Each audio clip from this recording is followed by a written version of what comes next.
آپ کیا سمجھتے ہیں کہ جو ہمارے ساتھ حالات پیش آ رہے ہیں، کبھی مسجدوں کو لے کر، کبھی خانقاہوں کو لے کر، کبھی بزرگوں کے نام کو لے کر، اب ہمارے وقف کی جائیداد کو لے کر، یہ سارے جو معاملات ہیں یہ اچانک آنے والی چیزیں نہیں ہیں. بھانپ لیا گیا ہے تمہاری پوری طبیعت کو، تمہارے مزاج کو، کہ فکر و عمل کی قوت ان کی ختم ہو چکی ہے.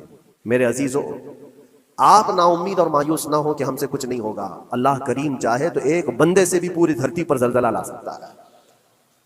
اللہ کریم کی ذات پر یقین اور توکل رکھو. سرکار غریب نواز ہندوستان آئے تھے تو بہت بڑی فوج لے کر نہیں آئے تھے، اللہ کی ذات پر بھروسہ کر کے آئے تھے، اور 90 لاکھ لوگوں کے دلوں میں چراغ اسلام جلا دیا تھا. آج یہ جو سارے معاملات ہم دیکھ رہے ہیں، اس کی ایک خاص وجہ میں آپ کو بتانا چاہتا ہوں. آج سے تقریباً 8-9 سال پہلے میرا ایک بیان بھی ریکارڈ موجود ہے، کافی دنوں تک وہ چلتا رہا. میری اپنی بات نہیں تھی. سراج الامہ امام غزالی رحمۃ اللہ تعالی علیہ، انہوں نے لکھا تھا کہ امت پر اگر ایک ایسا وقت آ جائے جب ان کے سامنے ان کے نبی کو گالیاں دی جا رہی ہیں اور امت کچھ نہ کرے، تو پھر وہ انتظار کرے کہ عنقریب وہ وقت بھی ان کے اوپر آنے والا ہے جب ان کی ماؤں، بیٹیوں اور سب عزتوں کو بازار میں نیلام کیا جائے گا اور یہ کچھ نہیں کر سکیں. ایک دور وہ تھا 100 سال پہلے کا جب یہاں پر موجود انگریز اس قوم کو دیکھ کر یہ کہنے پر مجبور ہو گیا تھا، یہ فاقہ کش موت سے ڈرتا نہیں، ذرا بھوکوں پر بھوکا رہتا ہے لیکن موت سے ڈرتا نہیں. روح محمدی اس کے بدن سے نکال دو. روح محمدی ان کے بدن میں تھی. انگریز تھر تھراتے تھے. اس قوم کا کوئی جواب ہی نہیں ہے. سب سے زیادہ اگر کسی چیز سے ڈرایا جا سکتا ہے تو موت سے، اور یہ قوم ایسی ہے کفن تو اپنے کندھے پر لے کر گھومتی ہے، جہاں موت آ جائے سو جائے. بچوں کی چیخیں نکل رہی ہیں اور اس کو پب جی سے فرصت نہیں ہے، ریل بنانے سے فرصت نہیں ہے، یہ مجرے کرتا ہوا گھوم رہا ہے. مسجدیں ویران کیوں ہیں، خالی کیوں ہیں؟ تم نے مسجدوں کو ویران رکھا تو مسجدیں تباہ ہونے شروع ہو گئیں، دوسروں کی نظر ہونے لگ گئیں اور اس پر لوگوں کی غلط نظریں پڑنے لگ گئیں. اور جو کچھ بھی معاملات ہو رہے ہیں اس کی ایک وجہ یہی ہے، ناموس رسالت پر تم نے ہلکے پن کا اظہار کیا تو پھر ہمارے سارے مسئلے داؤ پہ لگ جائیں گے، سارے مسئلے. یہ تو وقف ہے. ابھی دیکھو آگے کل تمہاری اذانیں نشانے پر ہیں، تمہاری جماعت کی نمازیں نشانے پر ہیں، تمہاری مسجدیں بھی نشانے پر ہیں کہ تم اپنے گھروں پر بھی جمعہ پڑھ سکتے ہو، چھتوں پر بھی نمازیں پڑھ سکتے ہو. یہ سب معاملات آئیں گے. برقع، حجاب، ٹوپی، داڑھی ویسے ہی چل چکے ہیں مسئلے. ہر چیز نشانے پر ہے. ارے تمہارے کھانے بھی نشانے پر ہیں، تم کیا کھاؤ گے، کیا بچاؤ گے، یہ بھی نشانے پر ہے. یہ کیونکہ قرآن کا وعدہ ہے وَلَا تَهِنُوا وَلَا تَحْزَنُوا وَأَنْتُمُ الْأَعْلَوْنَ إِن كُنتُم مُؤْمِنِينَ. گھبراؤ مت، پریشان مت ہو، تم سب سے زیادہ بلند رہو گے. اگر اللہ نے فرمایا ہے تو یہ 100% حق ہے. اللہ نے فرمایا ہے تم سب سے زیادہ بلند رہو گے، لیکن آگے رب فرماتا ہے ان کنتم مؤمنین، اگر تم سچے ایمان والے ہو جاؤ. اور ایمان کس کو کہتے ہیں؟ لا یؤمن احدکم حتی اکون احب الیہ من والدہ وولدہ والناس اجمعین. میرے آقا فرماتے ہیں ایمان اس وقت تک کمپلیٹ نہیں ہوگا جب تک تم اپنے ماں باپ، اولاد اور ساری دنیا سے زیادہ مجھ سے محبت. حضران ملت اسلامیہ، السلام علیکم ورحمۃ اللہ وبرکاتہ. الحمد لله الحنان المنان الذي خلق الإنسان وعلمه البيان، والصلاة والسلام على رسوله سيد الإنس والجان وعلى آله وأصحابه ذوي الخير والإحسان. أما بعد، فأعوذ بالله من الشيطان الرجيم. بسم الله الرحمن الرحيم. إن الله لا يغير ما بقوم حتى يغيروا ما بأنفسهم، وإذا أراد الله بقوم سوءا فلا مرد له. صدق الله مولانا العظيم. بارگاہ رسالت میں آپ صلی اللہ علیہ وسلم میں درود پاک کا ہدیہ پیش کریں. اللهم صل على سيدنا محمد معدن الجود والكرم وآلہ واصحابہ الکرام وابنہ الکریم وبارک وسلم صلاة دائمة سرمدا ابدا. حالات زمانہ کے اعتبار سے اور ہماری حالتوں کے اعتبار سے ایک بہت ہی عمدہ شعر ہے جو بالکل صادق آتا ہے. قوت فکر و عمل پہلے فنا ہوتی ہے، قوت فکر و عمل پہلے فنا ہوتی ہے جب کسی قوم کی شوکت پہ زوال آتا ہے. یوں ہی کوئی قوم نہیں مرتی، کسی قوم کے اوپر زوال آتا ہے تو سب سے پہلے اس قوم کے اندر سوچنے سمجھنے کی صلاحیت ختم ہو چکی ہوتی ہے، تب جا کر کے زوال آتا ہے. آج اس شعر کو میں پڑھتا ہوں تو محسوس ہوتا ہے کہ ہماری قوم پر یہ شعر صادق آتا ہے۔ قوت فکر اور عمل یہ پہلے رخصت ہو گئی ہے، جس کی وجہ سے یہ زوال آ رہے ہیں۔ لوگ اب حادثوں پر بیٹھ کر کے چرچا کرتے ہیں، حادثہ ہونے سے پہلے جو فکر ہونی چاہیے وہ مفقود ہے۔ گھر جلنے کے بعد پھر میٹنگ کرنے کا مطلب کیا ہے؟ اس سے سیفٹی کے لیے پہلے سے انتظامات ہوں تو اس کو لائق و فائق اور دانش مندی سمجھا جائے گا۔ آج کی وہی حالات ہیں میرے عزیزوں۔ آپ کو پتہ ہے کچھ قومیں ایسی ہیں جو فیوچر پلاننگ کے لیے 100 سال کے بعد کا سوچتی ہیں، جبکہ یہ اسلام کا حصہ تھا۔ نبی کونین صلی اللہ علیہ وسلم نے 1400 سال بعد ہونے والی چیزوں کی پیشین گوئی فرمائی کہ نہیں فرمائی؟ اللہ کے نبی صلی اللہ علیہ وسلم نے 1000 سال بعد پیدا ہونے والی چیزوں کو پہلے سے بتایا تھا کہ نہیں؟ یہ ساری چیزیں نبی آخر الزمان صلی اللہ علیہ وسلم نے جو بتایا، مطلب یہی تھا کہ اس وقت کے لوگوں کو ضرورت تو نہیں تھی ان حالات کی، پھر بھی حضور ان کو بتا رہے تھے، صحابہ کو۔ آج جو چیزیں پیدا ہونے والی ہیں وہ رسول پاک کو پتا تھا، 1000 سال بعد ہونے والی چیزیں ہیں، لیکن اس وقت کے صحابہ کو یہ باتیں کیوں بتائی جا رہی تھی؟ ان کے حالات تو اس وقت کے نہیں تھے ویسے۔ اس کے باوجود نبی پاک صلی اللہ علیہ وسلم نے ان کو 1000 سال بعد ہونے والی چیزوں کی باتیں اس لیے بتائی کہ یہ دین اسلام فیوچر پلاننگ کے لیے کتنا ایکٹیو ہے، یہ سمجھو آگے کے لیے۔ اس لیے بتایا گیا کہ صحابہ اپنی اولاد کو اور وہ اپنی اولاد کو، وہ اپنی اولاد کو یہ بات منتقل کرتے جائیں، اور آنے والے حادثوں سے پہلے سے ذہن پریپیئر رہے، تیار رہے۔ دجال کے فتنے کا ذکر کتنی مرتبہ حدیث پاک میں آیا۔ امت کو نبی پاک صلی اللہ علیہ وسلم نے یوں ہی نہیں چھوڑ دیا۔ دجال کا فتنہ آئے گا، یاجوج ماجوج کا فتنہ آئے گا، یہ ساری چیزیں بتائی گئی کہ نہیں؟ ہر مسلمان تقریباً جانتا ہے آخر زمانے میں ایک بہت بڑا فتنہ دجال کی صورت میں ظاہر ہوگا۔ تو یہ باتیں اتنے 100 سالوں سے چل رہی ہیں کہ ذہن تیار ہے اس فتنے کو کہ اگر ایسا فتنہ آیا تو ایمان پر ڈٹے رہنا ہے، جمے رہنا ہے۔ یہ بات ہوتی ہے آگے آنے والے حادثات سے قوم کو باخبر رکھنا۔ آج جو حالات ہیں، جب کبھی کوئی چیز لٹ جائے تو سارے لوگ سڑکوں پر آ جائیں گے، یا پھر کسی نشستگاہ پر بیٹھ کر کے رات بھر میٹنگ کر کے چلے جائیں گے۔ یہ حادثے ہونے کے بعد کے جو حالات ہیں، یہ وہی چیزیں درشا رہی ہیں کہ قوت فکر و عمل فنا ہو گئی ہے۔ قیادت ہمارے ہاں مفقود ہے، کسی ایک قائد کے تحت کوئی ساری قوم آنا نہیں چاہتی۔ آپ کیا سمجھتے ہیں کہ جو ہمارے ساتھ حالات پیش آ رہے ہیں، کبھی مسجدوں کو لے کر، کبھی خانقاہوں کو لے کر، کبھی بزرگوں کے نام کو لے کر، اب ہمارے وقف کی جائیداد کو لے کر، یہ سارے جو معاملات ہیں یہ اچانک آنے والی چیزیں نہیں ہیں۔ بھانپ لیا گیا ہے تمہاری پوری طبیعت کو، تمہارے مزاج کو، کہ فکر و عمل کی قوت ان کی ختم ہو چکی ہے۔ ان کو 2 چند چیزوں میں ہی راضی کیا جا سکتا ہے۔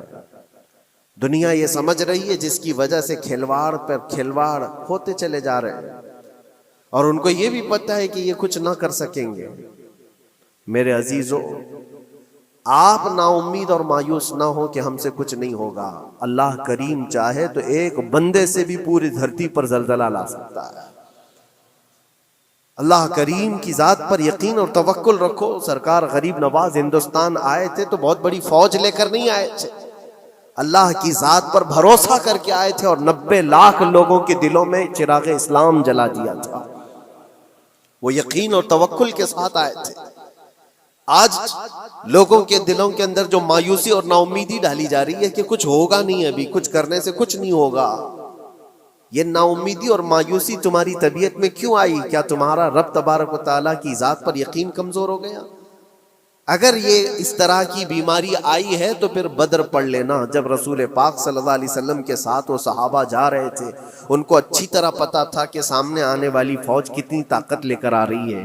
1000 لوگ آ رہے ہیں، ہاتھی گھوڑے ان کے پاس، ہتھیار اور اسباب ان کے پاس ہے، کھانے پینے کی مزے کی ساری چیزیں لے کر کے آ رہے تھے مکہ والے، اور ادھر صحابہ ننگے پیر ہیں، 313 کے پاس 4 گھوڑے ہیں، پیدل چلے آ رہے ہیں، چھاؤں لینے کے لیے کوئی جگہ تک نہیں ہے ان کے پاس، ایک کھجور کسی کے پاس ہو تو 10 لوگ اس پر اکتفا کر لیں، فاقے پر فاقہ کرنے والے وہ صحابہ۔ لیکن انہوں نے یہ نہیں کہا کہ اللہ کے نبی صلی اللہ تعالی علیہ وسلم سے کہ ہمارے پاس اسباب کی کمی ہے، ہتھیار کی کمی ہے، کچھ نہیں، ہمارے پاس سواری نہیں ہے۔ بغیر سواری کے 180 کلومیٹر مدینے سے چل کر کے وہ بدر پہنچے تھے، بدر تک پہنچے تھے، اور اس وقت اپنی ساری محنتیں، اپنی ساری قوتیں انہوں نے زمین پر لا کر رکھ دیں۔ پھر بدر کے میدان میں جب پہنچے تب اللہ کریم کی بارگاہ میں دعا کیا تھا میرے مصطفیٰ نے، اے اللہ اگر اس نہتی قوم کو تو نے فتح نہیں دی تو پھر قیامت تک اس روئے زمین پر سجدہ کرنے والا کوئی نہیں ہوگا۔ یہ محبوبانہ انداز تھا میرے مصطفیٰ کا۔ وہ دعا مدینے میں بیٹھ کر کے بھی تو کر سکتے تھے، 180 کلومیٹر دور اتنی مصیبت میں دھوپ میں چل کر کے جانے کی کیا بات تھی؟ ننگے پیر صحابہ گئے ہیں، فاقے پر فاقہ کیے ہوئے، وہ مدینے میں بیٹھ کر دعا کرتے تو کیا رحمت للعالمین کی دعا قبول نہیں ہوتی؟ لیکن مصطفیٰ کریم صلی اللہ علیہ وسلم نے یہ مزاج دیا ہے، پہلے فکر و عمل میدان میں لاؤ پھر دعا کرو، اللہ کی مدد آتی ہے۔ یہاں ہم بیٹھ کر کے یہیں سے دعا کرتے ہیں، کچھ کرنا نہیں ہے، بدلنا نہیں ہے، اور فکر و عمل کو لانا نہیں ہے، تو پھر صرف یہاں بیٹھ کر کے دعا کرنا، یہ تو میرے عزیزوں عورتوں کو اس سے ذمہ داری دی گئی ہے کہ تم میدان عمل میں آ نہیں سکتی، تم اپنے گھروں سے دعا کرو اپنے بھائیوں کے لیے، لیکن یہ کام تو اب سارے مردوں نے بھی لے لیا ہے۔ بہرحال قوت فکر و عمل پہلے فنا ہو جاتی ہے جب کسی قوم کی شوکت پہ زوال آتا ہے۔ آج یہ جو سارے معاملات ہم دیکھ رہے ہیں، اس کی ایک خاص وجہ میں آپ کو بتانا چاہتا ہوں۔ آج سے تقریباً 8-9 سال پہلے میرا ایک بیان بھی ریکارڈ موجود ہے، کافی دنوں تک وہ چلتا رہا، میری اپنی بات نہیں تھی۔ سراج الامہ امام غزالی رحمۃ اللہ تعالی علیہ انہوں نے لکھا تھا کہ امت پر اگر ایک ایسا وقت آ جائے جب ان کے سامنے ان کے نبی کو گالیاں دی جا رہی ہیں اور امت کچھ نہ کرے، تو پھر وہ انتظار کرے کہ عنقریب وہ وقت بھی ان کے اوپر آنے والا ہے جب ان کی ماؤں، بیٹیوں اور سب عزتوں کو بازار میں نیلام کیا جائے گا اور یہ کچھ نہیں کر سکیں گے۔ وہ دن آ جائیں گے۔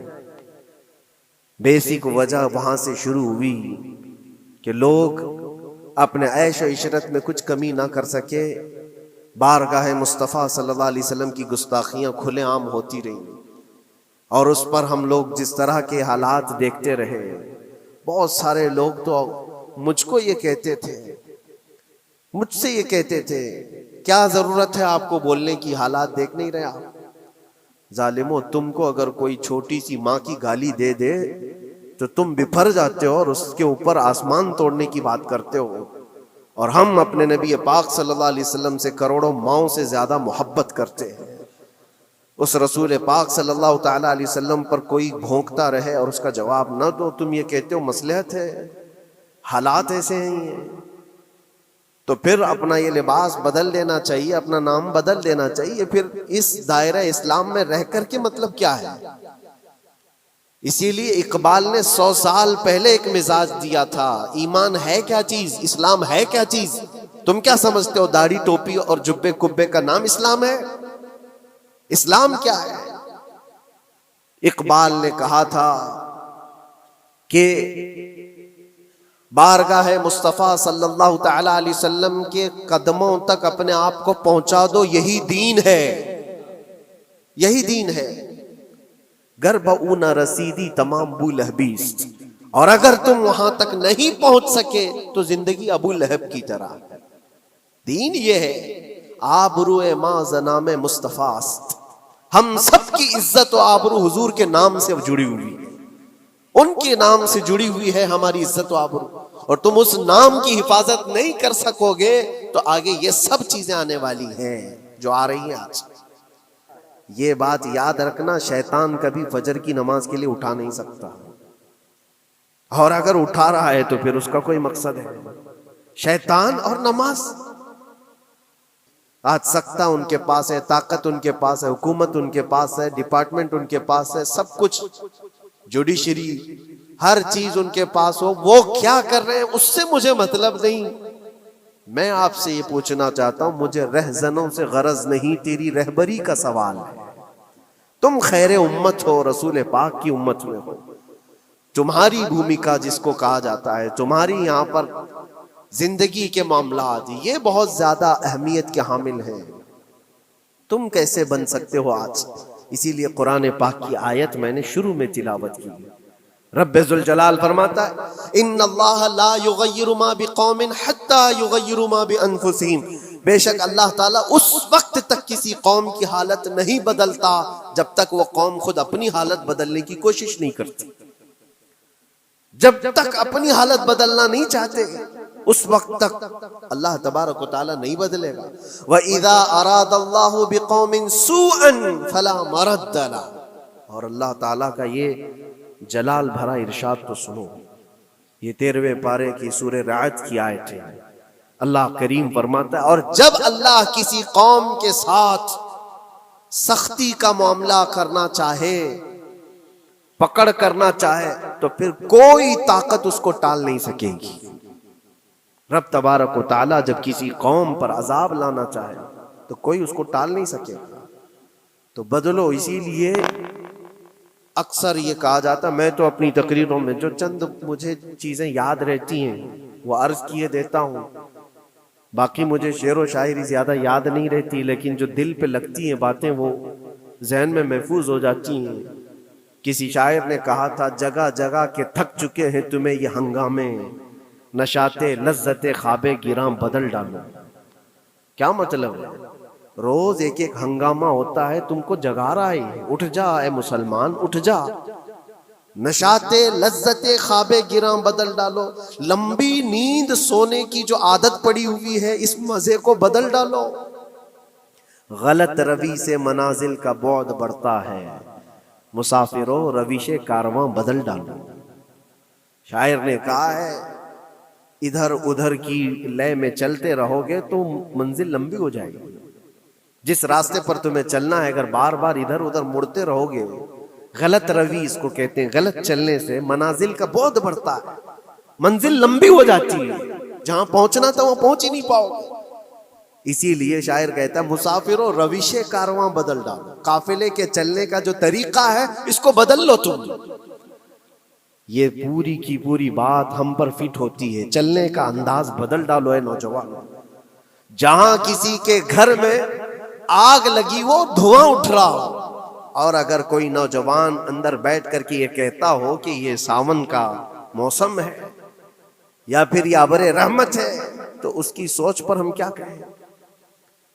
جہاں آج پوری قوم قسم پرسی کے عالم میں ہو، امت محمدیہ کے یہ حالات آج دیکھ رہے ہیں، روزانہ دیکھ رہے ہیں. تم شیئر تو کرتے ہو، ہر جگہ شیئر کرتے ہو، اور سارے ریلز پر تم جو دیکھتے ہو ہنگامے روز، صرف ہندوستان کے نہیں پوری دنیا بھر کے فلسطین کے مظلوم بچوں کی لاشیں دیکھتے ہو اور شیئر کر کے آگے بڑھ جاتے ہو. ان کی چیخیں، ان کے راکھ کے ملبے، ان کا ڈھیر، ان کے تباہ و برباد گھر، ایک ایک قبر میں 80 لوگوں کی لاشیں، یہ سب کیا تم نہیں دیکھتے؟ شیئر کر کے آگے بڑھ جاتے ہو. یہی تو ہنگامے ہیں جو تمہیں دھگا رہے ہیں. جگہ جگہ کے تھک چکے ہیں تمہیں یہ ہنگامے. ہنگامے خود ہی تھک گئے، یہ اٹھتا نہیں ہے، اٹھتا نہیں ہے. ایک دور وہ تھا 100 سال پہلے کا جب یہاں پر موجود انگریز اس قوم کو دیکھ کر یہ کہنے پر مجبور ہو گیا تھا یہ فاقہ کش موت سے ڈرتا نہیں ذرا. بھوکیوں پر بھوکا رہتا ہے لیکن موت سے ڈرتا نہیں. روح محمدی اس کے بدن سے نکال دو. روح محمدی ان کے بدن میں تھی. انگریز تھر تھراتے تھے. اس قوم کا کوئی جواب ہی نہیں ہے. سب سے زیادہ اگر کسی چیز سے ڈرایا جا سکتا ہے تو موت سے، اور یہ قوم ایسی ہے کفن تو اپنے کندھے پر لے کر گھومتی ہے، جہاں موت آ جائے سو جائے. یہ فاقہ کش موت سے ڈرتا نہیں ذرا. روح محمدی اس کے بدن سے نکال دو. یہ کس کی بات تھی؟ انگریزوں کی بات تھی. اور آج حالات بدل گئے. سارا کا سارا زمانہ تم پر آج بھوکے بھیڑیا کی طرح جھپٹ پڑا ہوا ہے، اور ان حالات میں آپ سے سوال کرتا ہوں، ایک طرف تیز آندھیاں چل رہی ہیں، ایک طرف گھر کے اندر آگ لگی ہوئی، ایک طرف بھوک اور پیاس کی شدت ستا رہی ہے، ایک طرف تمہارے بھائی بہنوں کی بیماریاں ستا رہی ہیں، جب اتنے سارے معاملات ہو تو اے نوجوانوں بتاؤ تم کیا کرو گے؟ اس وقت رات بھر بیٹھ کر گیم کھیلو گے؟ کیا یہ گیم کھیلنے کا وقت ہے؟ اس نوجوان پر کیا یہ افسوس نہیں ہوتا کہ اس کے پوری امت کے حالات ایسے ہیں کہ بچوں کی چیخیں نکل رہی ہیں اور اس کو پب جی سے فرصت نہیں ہے، ریل بنانے سے فرصت نہیں ہے، یہ مجرے کرتا ہوا گھوم رہا ہے۔ مسجدیں ویران کیوں ہیں؟ خالی کیوں ہیں؟ تم نے مسجدوں کو ویران رکھا تو مسجدیں تباہ ہونے شروع ہو گئیں، دوسروں کی نظر ہونے لگ گئیں، اور اس پر لوگوں کی غلط نظریں پڑنے لگ گئیں۔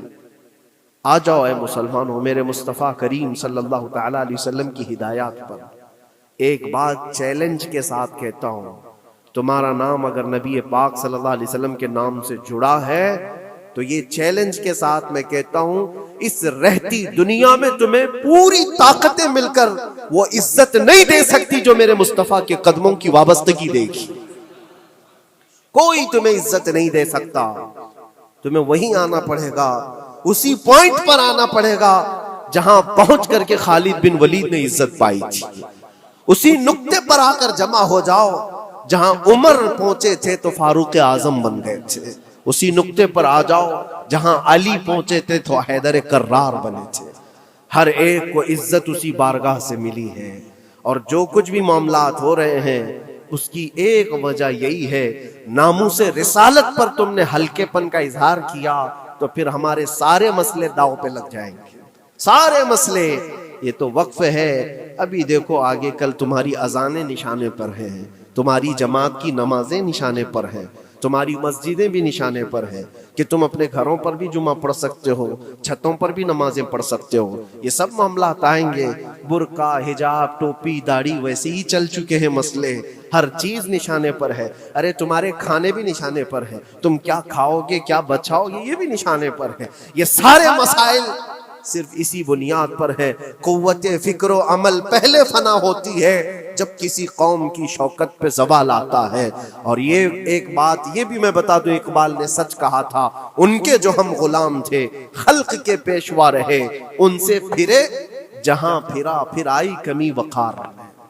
جو کچھ بھی ہوا ہے ہماری عزت و وقار میں کمی کا مسئلہ ان سے پھر جانے کی وجہ سے، نبی پاک سے تم دور ہوئے، یہ عزتوں اور وقاروں میں کمی ہے۔ عجیب سی بات نہیں ہے، یہ دوغلا پن نہیں ہے۔ میں ان نوجوانوں سے پوچھتا ہوں، نبی پاک صلی اللہ علیہ وسلم سے سچی محبت کا اظہار کرتے ہو، حضور سے اپنی جان سے زیادہ محبت کی بات کرتے ہو، لیکن جب ان کے اخلاق کی بات کی جائے تو تمہیں اخلاق ان کے پسند نہیں ہے، حضور پاک کا چہرہ نہیں پسند ہے، حضور پاک کے لباس تمہیں نہیں پسند ہے، تو پھر کون سی محبت کی بات کرتے ہو؟ اللہ کے رسول صلی اللہ تعالی علیہ وسلم سے تم بے انتہا محبت کی بات کرتے ہو، پھر وہ محبت کا تقاضا یہ ہے کہ تمہاری ظاہری زندگی میں بھی تو نظر آئے کچھ۔ محبت کا تقاضا یہ ہے، تم شرما جاتے ہو، دنیا کیا کہے گی مجھے، دنیا کیا کہے گی، دقیانوسی کہے گی، فنڈامنٹل کہے گی، پرانے زمانے کا کہے گی، میں چہرے پر داڑھی رکھ لوں تو لوگ مجھے پتہ نہیں کیا کیا کوسیں گے۔ تم نے دنیا کے لیے اپنے آپ کو بدل لیا، یہ نہیں سوچا کہ یہ وہی دنیا ہے جو 4 دن کے بعد میری دوستی کو لات مارے گی، اور 4 دن کے بعد مجھے قبر میں رکھ کر کے منو مٹی پر دبا دے گی، اور مجھے جانا تو ہے، پھر قبر میں منہ دکھانا ہے تو اسی مصطفیٰ کو دکھانا۔ جہاں یہ نہیں پہنچ سکتے وہاں رسول پاک ہوں گے، محشر کے میدان میں جہاں کوئی سہارا نہیں ہوگا اس وقت رسول پاک تمہارا ہاتھ پکڑ رہے ہوں گے، اور تم نے ان کا خیال نہیں کیا۔ آ جاؤ اسی نقطے پر، اسی پوائنٹ پر جہاں ہماری کامیابی مضمر ہے۔ میں صرف اور صرف اپنے بیانوں میں یہی چیز عرض کرنا چاہتا ہوں، میں صرف اتنا چاہتا ہوں، اے نوجوانوں، جس کے نام سے تم آباد ہو اس نام کے ساتھ صحیح معنوں میں جڑ جاؤ، کیونکہ قرآن کا وعدہ ہے وَلَا تَهِنُوا وَلَا تَحْزَنُوا وَأَنْتُمُ الْأَعْلَوْنَ إِن كُنتُم مُؤْمِنِينَ۔ گھبراؤ مت، پریشان مت ہو، تم سب سے زیادہ بلند رہو گے۔ اگر اللہ نے فرمایا ہے تو یہ 100% حق ہے، اللہ نے فرمایا ہے تم سب سے زیادہ بلند رہو گے، لیکن آگے رب فرماتا ہے ان کنتم مؤمنین، اگر تم سچے ایمان والے ہو جاؤ۔ اور ایمان کس کو کہتے ہیں؟ لا یؤمن احدکم حتی اکون احب الیہ من والدہ وولدہ والناس اجمعین۔ میرے آقا فرماتے ہیں ایمان اس وقت تک کمپلیٹ نہیں ہوگا جب تک تم اپنے ماں باپ اولاد اور ساری دنیا سے زیادہ مجھ سے محبت نہ کرو۔ یہ ہے، اور اخیر میں یہی کہوں گا، ہر مسئلے کا حل، سارے تمام ایشوز کا خلاصہ، علاج ایک ہی چیز میں ہے کہ محمد سے وفا ہے۔ تو ہم تیرے ہیں، یہ جہاں چیز ہے کیا؟ لوح و قلم تیرے ہیں۔ لوگ انتظار میں ہیں، بہت سارے لوگ یہ پوچھتے بھی ہیں ہمیں کیا کرنا چاہیے، ہمیں کیا کرنا چاہیے؟ ظلم پہ ظلم ہوتا جا رہا ہے، ظالم اپنے انجام پر ضرور پہنچیں گے، کیونکہ قرآن میں اللہ کا وعدہ ہے وَسَيَعْلَمُ الَّذِينَ ظَلَمُوا أَيَّ مُنْقَلَبٍ يَنْقَلِبُونَ۔ ان قریب ظالم یہ دیکھ لے گا کہ اللہ اس کو کس پلٹی پر پلٹائے گا، کس کھائی میں گرائے گا، اسے اندازہ بھی نہیں ہوگا، اس کے بنے ہوئے جالوں میں وہ خود پھنسے گا۔ ظالموں کی ایک لمبی تاریخ ہے اور ان کو بھی پڑھنا چاہیے جو آج ظلم کر رہے ہیں، لیکن تمہارا کردار کیا ہو؟ اس سلسلے میں جو ہمارے بچے یا نوجوان سوال کرتے ہیں کیا کرنا چاہیے، پہلے سب سے پہلی چیز میں یہ کہتا ہوں، جتنا کھو چکے، جتنی جا چکے ہیں اور جو اب برباد ہوا ہے، اس چیز پر منتھن کرنا، اس چیز پر بیٹھ کر میٹنگ کرنا، اس سے پہلے میں چاہتا ہوں کہ آگے ہونے والے نقصانات سے پہلے اپنے آپ کو بدل لو۔ آگے جو بڑے حادثات آنے والے ہیں، آگے جو بڑی آندھیاں آنے والی ہیں، اس سے پہلے اپنے دروازے ٹھیک کر لو، اپنی زندگیاں سدھار لو۔ جو ہو گیا ابھی، یہ نقصان تو بہت بڑا نقصان ہے امت کا، جو کچھ بھی ہوا ہے، مسجدیں، معبدیں، خانقاہیں، مزارات، اولیاء کی ذات، بزرگوں کے نام، قرآن، اسلام، دین، یہ ساری چیزوں پر جو حملے ہوئے، لیکن آگے چل کر کے تمہارے وجود پر سوال ہوگا، تمہاری نسلوں پر سوال ہوگا، تمہارے علم دین پر سوال، تمہاری محراب پر، تمہارے ممبر پر۔ کل کو دیکھنا یہ آزادی بھی ختم کر لی جائے گی، ممبر سے کوئی کھلے عام بول بھی نہیں سکے گا۔ یہ آج جو ہم بیان کر رہے ہیں، آگے چل کر کے دیکھنا یہ آوازیں بھی بند کر دی جائیں گی کہ کھلے عام کوئی مولوی بول نہ سکے، جو ہم چاہیں وہی بولے۔ میرے عزیزوں، اس وقت کے ان حادثوں سے بچنے کے لیے میں کہتا ہوں ابھی اپنے آپ کو بدل لو، مسافروں روش کارواں بدل ڈالو، اٹھو وگرنہ حشر نہ ہوگا پھر کبھی، دوڑو کہ زمانہ چال اپنی چل گیا۔ اللہ کریم ہم سب کی قوت فکر و عمل پھر سے عطا فرمائے۔ رب تبارک و تعالی ہمیں اتحاد و اتفاق نصیب فرمائے۔ رب تبارک و تعالی دامن مصطفیٰ میں سارے مسلمانوں کو جمع ہونے کی توفیق عطا فرمائے۔ گنبد خضرا کی چھاؤں میں مولا ہمیں عزت و وقار عطا فرمائے۔ رب تبارک و تعالی ظالموں کو جلد ان کے ٹھکانے پر پہنچا دے۔ اے کریم خدا ارحم الراحمین، مولا ہمارے شعائر اسلام کے ساتھ جو کچھ بھی ہو رہا ہے، غیب سے تو مولا مدد کے اسباب پیدا فرما دے۔ ہمارے درمیان مولا قیادت اور سچی قیادت عطا فرما۔ اے کریم خدا ارحم الراحمین، خصوصاً تیرے دربار میں التجا ہے مولا، فلسطین کے نہتے مظلوموں کی غیب سے مدد فرما، جبرائیل امین کی تائید انہیں عطا فرما، رحمت کے فرشتوں سے ان کی مدد فرما۔ مولا پورا شہر راکھ کے ڈھیر پر ہے، اے کریم خدا خوشیاں دیکھے انہیں زمانہ بیت گیا، مولا ان کے گھروں میں خوشیاں عطا فرما۔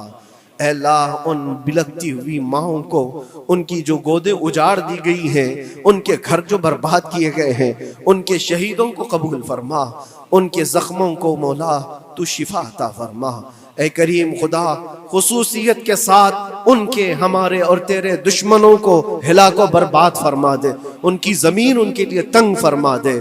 ربنا وآتنا ما وعدتنا على رسلك ولا تخزنا يوم القيامة انك لا تخلف الميعاد برحمتك يا ارحم الراحمين۔ وآخر دعوانا الحمد لله رب العالمين۔